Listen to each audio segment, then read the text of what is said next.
with the West, what it has to offer, and the mountain peaks, the snow, the water, the wildlife, and being able to be immersed into that with your structure is very important, and we really drive that with the architecture.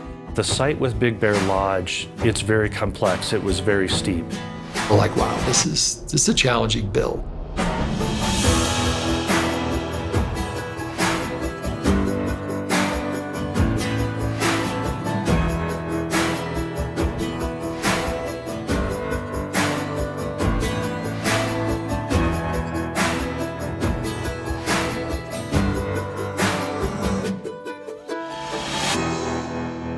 The overall design with Big Bear Lodge was based on rusticity. If you go to old mining towns, you really see some of the initial materials that they were using, how they rusted, matured, patinated with the weather patterns that go on.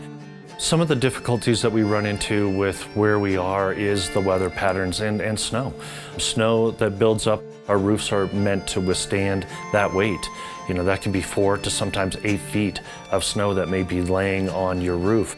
You add the seismic with the snow load, being on a slope, the engineers want this thing tight and solid. So there's probably 120,000 pounds of steel I-beams and columns in this home that you don't see.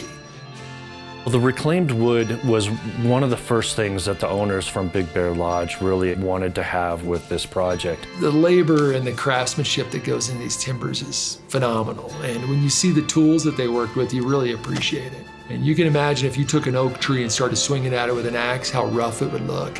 And then they come back with a large, it's basically a chisel, it's about 3 feet long, and they slick it down. It's called a slick. And that's how they really get into that true square form. And then they go into the timber frame and all the mortise and tenons and the wood pegs. Pretty cool. So the stone is Deep Creek, and it is quarried locally in Montana. The stone usually is a very important component with us because usually it's the base of the architecture. It's what rises up. That stone has such great colors. You get taupes, you get grays, you get sometimes slight blues, and you get browns. We knew we were going to have reclaimed woods, more wheat colors, and we wanted more solid color of browns that's starting to raise up, and then the wheat colors of the historic woods that start to raise out of it. The entry needed to be centered on the great room and then looking out beyond to the views. And that was the main driver that we started to work with. But then the flow, as we start to come into the entry, we have the twin sisters of the chimney stacks and fireplaces on each side of us, and then the view corridors that go beyond towards the Spanish Peaks. The neat thing that came out of it was one of the twin sisters turns into a wine room on the backside. So it gives where there's open connection, but also dissection of spaces. So definitely the dining room starts to have its own space. Kitchen as well. Those were some of the things we started to look at as we started to lay out the flow for Big Bear Lodge. We were able to have a little extra fun with the wine cellar. We did kind of that barrel vault on the ceiling and went with some really cool steel doors. And that wine room turns into a focal point and end point for our dining room. One of the things also we started to work and evolve and develop our design is the tower. The tower has our vertical aspect of our stairs leading up to the upper level or the lower level spaces and how that interacted. The tower feature was a little daunting because we've got 3 stories of staircase in an open tower. It took 3 craftsmen 4.5 months to build that staircase. So it's definitely one of the more challenging staircases we've built.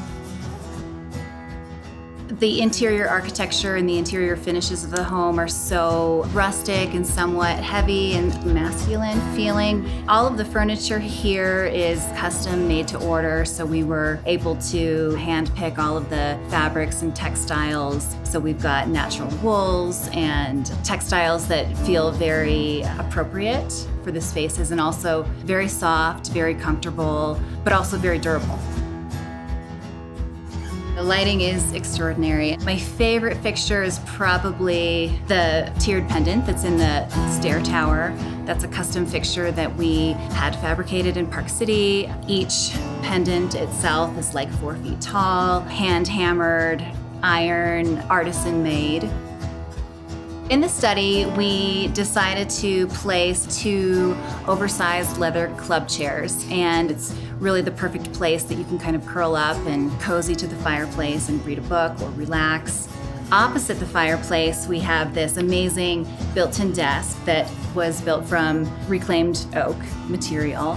It's beautiful, it's very natural and rustic feeling, but it's also sustainably sourced product.